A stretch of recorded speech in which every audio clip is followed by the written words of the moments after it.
Mesdames, Messieurs, peuple congolais, et si les politiciens congolais, cadres civils et militaires congolais, seraient tous des incapables ou des irresponsables? Et si oui? Oui, la situation désastreuse du Congo est tout simplement la signification de cet état d'esprit. Oui, est-ce que nous sommes individuellement et collectivement fichés comme des assistés, des assistants, des incapables, les gens incapables de réfléchir ou de repenser en permanence la complexité de nos écosystèmes culturels et sociétaux? Oui, je peux tout à fait l'avouer. Parce que quand on voit la situation désastreuse du Congo, les intellectuels épris des valeurs de liberté, même de la cognition et des valeurs morales, cherchent à mettre en place des processus d'autogestion écosystémique à l'échelle culturelle, locale, régionale et nationale d'ailleurs. Mais pourquoi nous ne sommes pas capables de repenser ça? Oui, parce que on est dans la récurrence des mêmes erreurs. Dans un pays, dans une nation qui n'a jamais existé depuis 1959 à nos jours. Les gens qui sont au pouvoir, ils sont que là les représentants de leurs intérêts d'abord particuliers et aussi des groupes d'intérêts partisans. Oui, on est avant tout intellectuel et cadre politique d'appartenance, soit tribal ou ethno-régionaliste. On voit les impacts. Parce que face à la tyrannie du régime Denis Sassou Nguesso, qui est aujourd'hui représenté par toutes les élites et cadres civils et militaires du nord au sud, de l'est à l'ouest, mais nous ne sommes pas capables de s'entendre afin d'éjecter ce monsieur et construire une nation qui n'a jamais existé. Oui, donc si on est dans cet état d'esprit, n'allez pas pleurer, indignez-vous, pleurez, et c'est comme ça. Donc il y aura ces gens qui vont s'accaparer d'un pays et remplir simplement les cahiers de charges qui sont que des cahiers de charges de leurs intérêts particuliers, les privilèges. Oui, la condition sociale, ils sont au rond social, les riches, d'autres millionnaires, milliardaires, en s'accaparant d'un pays, bien sûr qu'ils n'ont jamais investi. Ils ont simplement exploité ce pays, et depuis la nuit des temps. Voilà.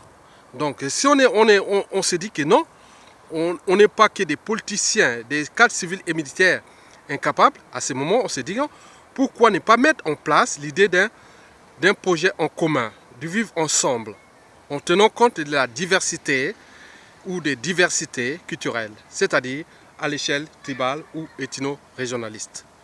D'où l'idée de la République fédérale, que j'ai toujours parlé, parce que le fédéralisme ici, c'est mettre des pouvoirs autogérés à l'échelle tribale et nos régionalistes et compagnie. Et pour que nous ayons ensemble des diversités de régions, même d'ailleurs de complémentarité interrégionale, en tenant compte des problématiques d'abord locales et aussi nationales, et voire continentales et planétaires. Les problèmes des ressources naturelles. Donc, vous avez tout compris. Bon, l'idée de la République fédérale, c'est mettre en place des pouvoirs autogérés d'en bas vers le haut. D'où l'enjeu de s'entendre comme un peuple et mettre en place une période de transition de 5 ans de travaux, de structuration et d'organisation et de management d'un écosystème nouveau qui sera simplement un écosystème congolais. Mesdames, Messieurs, oui, vous savez que les régions, même les pays, il y a des pays qui ont moins de 5000 hectares. Nous, à l'échelle congolaise, on peut avoir des régions de au minimum 5000 hectares et sur une population totale de 5 millions d'habitants qui va d'ailleurs augmenter si nous continuons dans ce combat de la condition humaine, du cas de vie et autres, mais aussi diversifier notre environnement politique, économique et social. Je dirais même écologique. Oui. Donc, l'idée de la République fédérale va commencer d'abord par Sassou Nguesso dégage. Après, on met en place une période de transition de 5 ans. Et pendant cette période, on va d'abord gérer les affaires courantes, celles de la restructuration de l'État et de son autorité, de devoir de mémoire, des comptes publics, de la condition humaine, c'est-à-dire l'accès à l'eau potable, à l'énergie, aux soins, au cadre de vie, à la nourriture, à l'éducation, etc., etc., à la justice. Bon, nous pouvons repenser ça. Mais pourquoi nous ne sommes pas capables? Parce qu'il y a toujours ces gens qui ne pensent qu'à leurs privilèges. Et sous le modèle toujours jacobin. C'est-à-dire on attend un Dieu, un Moïse ou un individu supérieur qui pourra peut-être vous apporter tout. Mais ce n'est pas vrai. Détrompez-vous. Donc nous devons aller vers la diversité des régions. D'où l'enjeu de la République fédérale. Par exemple, je prends l'échelle de ma région, c'est-à-dire la région de la Kivu centrale. Nous avons 4 tribus majeures, mais bien sûr qui sont aujourd'hui en association de malfaiteurs ou pas, parce qu'il y a le pouvoir est dans la région. Mais si demain l'éducateur n'est plus là, vous allez voir que ça va, on va se retrouver dans les mêmes crises qui se trouvent dans toute l'étendue du territoire national. Je parle de la région de la Kivu. Nous pouvons la scinder en 4 régions semi-autonomes. Les acteurs politiques seront élus au suffrage universel direct à l'échelle régionale. C'est-à-dire, je prends la région de l'Équateur, chez moi, Makwa, capitale, avec plus de 10 000 hectares de forêt, d'eau, de tout ça. Donc, je peux aller chercher des compétences cognitives et aussi des investisseurs étrangers pour venir développer ma région. Donc, je peux mettre les plans de développement, soit est-ce que je veux que ma région devienne la première région universitaire, technologique ou écologique et autres. On peut tout repenser ça. La région comment on appelle, la région de Kouyou, après la région de Mboshi, Kouyou, la capitale Wando, et la région de Mboshi, capitale Oyo ou Bunji, et la région de Ngala ou de Likuba, capitale Mosaka. Et puis Mosaka, c'est là où se trouve le fleuve Congo qui se croise avec l'Ubangi-Chari. Et donc, ça peut créer une dynamique halieutique. Voilà, donc on peut tout repenser. Toutes les régions du Congo sont riches. Et donc, nous devons mettre ça parce que l'enjeu est d'abord de réduire au silence le tribalisme politique. Je connais les atouts de ma région. Donc, je peux soit aller travailler au niveau fédéral, soit au niveau de ma tribu. J'ai des compétences et autres, comme j'ai précité. Voilà. Donc, l'accès au pouvoir sera soit, vous pouvez aller, soit, si vous avez des compétences, bien sûr, il y aura des critères. Vous avez des compétences, vous avez prouvé dans votre région que vous êtes capable, vous avez réussi à développer votre région, et donc vous pouvez vous retrouver élevé à l'échelle du pouvoir fédéral pour défendre la nation. Et donc il faudra répartir ces compétences d'abord au niveau régional, puis au niveau fédéral aussi. Donc nous devons penser, il y a des modèles qui existent partout dans le monde. En Allemagne, en Suisse, au Canada, aux États-Unis, au Mexique, au Brésil, en Argentine, en Inde, en Australie, et partout. Voilà, donc on peut tout repenser. C'est-à-dire copier ces modèles et les adapter à notre écosystème culturel pour que nous ayons une diversité de régions. Donc, on pourra, soit, par exemple, que vous êtes dans votre région, je prends la région, par exemple, de la Bouenza. Si les individus de cette région disent, bon, on est ensemble, on peut s'entendre entre Dondo, Bembe et Kamba et Sundi et autres. Bon, vous pouvez construire cette région ensemble. Mais si on n'est pas capable de s'entendre, on peut construire une région simplement des Bembe ou une région des Dondo ou des Kamba. Et le pool pareil, entre les Congo et les Lari, même avec les Téké. Les Téké vont de la Kivette ouest jusqu'à Onyari. Donc, passons par les plateaux et aussi les Lukumu, les poules. Bon, donc, on peut repenser ça au service d'un recevement général qui va regrouper d'abord les 65 tribus et trouver les alliances et les synergies entre tribus pour que nous aurons le pouvoir autogéré d'en bas vers le haut. C'est-à-dire de l'échelle locale, régionale et puis nationale, donc c'est-à-dire fédérale. Donc c'est un état d'esprit des mondes nouveaux qui nous arrivent. Nous aurons la diversité. Vous pourrez avoir des télévisions, des universités, des centres de recherche et développement à l'échelle de votre tribu, à l'échelle de votre région. Et tout ce qu'on connaît des mini-États. Donc vous aurez un mini-État. Et ceux qui auront acquis la capacité, une dimension d'abord régionale et puis fédérale pour accéder au poste exécutif et même fédéral, Premier ministre ou président, membre du gouvernement d'ailleurs.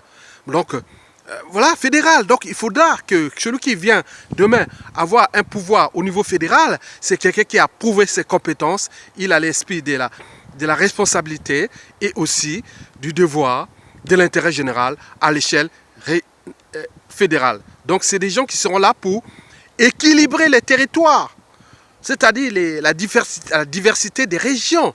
Imaginez que, je vous prends un exemple simple, vous pouvez avoir à l'échelle congolaise des mégapoles bien structurés, bien organisés, et voilà tout ce qu'on peut penser. Je reviens sur l'idée des compétences. Il y aura d'abord les compétences locales, c'est-à-dire fédérales, et aussi non, d'abord régional, puis fédéral. Donc il faut repenser ça ensemble, modéliser et faire ça à partir d'un recensement général qui aurait fait, et nous aurons travaillé ensemble pendant une période de 5 ans et nous allons expérimenter ça et repenser ça, et au final, à la 5e année, on organise les élections et on répartit les compétences à l'échelle locale et régionale et d'autres au niveau fédéral, et dans une nouvelle constitution nouvelle qui serait déjà votée par référendum à la 4e année de cette période de transition, et à la 5e année, c'est le passage des pouvoirs, c'est-à-dire les élections libres et transparentes à l'échelle locale, régionale et puis nationale. Et nous aurons alors pensé le Congo de demain à cette échelle-là. Donc nous pouvons avoir une diversité de régions énorme.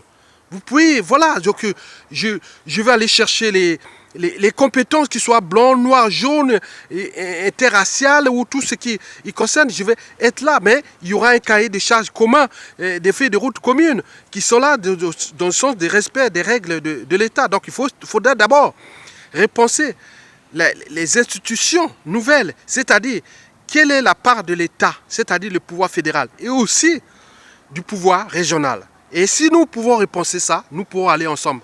Parce que, je vous dis sincèrement, si nous ne repensons pas ça maintenant, je suis sûr et certain que nous serons dans le tonnoir des mêmes erreurs et des mêmes crises et des mêmes dictateurs. Parce que Sassou Nguesso, bien sûr, c'est un dictateur, mais dans toute la sous-région ou dans toute l'Afrique noire, il y a eu toujours des dictateurs. Mais si nous pouvons décliner ces dictatures en distribuant le pouvoir politique à l'échelle locale, nous pourrons alors avancer, parce que l'Afrique noire, surtout à l'échelle bantou, nous sommes une diversité des tribus. Chacun veut avoir son président.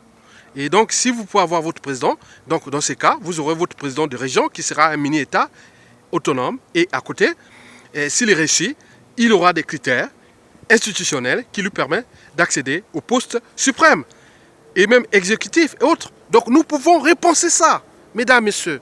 Ce ne fut qu'un cas d'école de l'esprit, de l'idée d'une république fédérale. Et si nous sommes capables, nous pouvons alors avancer dans ce cadre-là. Donc, nous avons 2 priorités. La première, Sassou Nguesso dégage. Si nous sommes un peuple, nous ne pourrons plus faire des amalgames ou des négationnistes, soit disant que le pouvoir est au nord ou vice-versa, autre. Même d'ailleurs, au sein du pouvoir politique de Sassou Nguesso, aujourd'hui, la dictature, la tyrannie, d'autres disent, non, mais Ayatonga, tu es de la Kivette, tu es de la région. Mais pourquoi tu nous acharnes? Tu crois que les Bakongo, ils sont là pour nous demain, ils vont faire comme l'histoire a fait avant. Mais donc, ou Massamba Deba ou Youlou. Donc, tu vois, non, tout justement, d'où l'enjeu de repenser ça. Donc, faisons de telle sorte que nous pouvons se réunir ensemble, faire partie Sassou Nguesso dans les conditions respectables, parce que nous sommes des humains. Lui n'a pas à respecter l'humanité, mais nous pouvons respecter l'humanité en les faisant partie dignement, et à côté, que nous, à côté, on construit cette diversité des régions. Déjà, si je repense, nous pourrons avoir 25 régions semi-autonomes en fonction des alliances et autres. Donc, nous avons 65 tribus en disant 25 régions semi-autonomes, et ces gars, ils vont expérimenter ça pendant la période de transition que nous allons faire ensemble, et au final, nous aurons construit un écosystème nouveau en protégeant d'abord notre nation, parce que demain, nous sommes dans un monde global, et demain, vous ne pouvez pas avancer dans, comme on appelle, en solo ou une petite mine. Non, même diviser le Congo au nord, au sud, au haut, ça ne sert à rien, on sera broyé. Donc c'est des blocs, c'est des ensembles. Nous pouvons construire notre pays d'abord à l'échelle là, à l'échelle de la diversité de nos tribus et de nos écosystèmes politiques, économiques, sociales, culturelles, écologiques et sociétales à l'échelle congolaise, bien sûr. Mesdames, Messieurs, je vous remercie.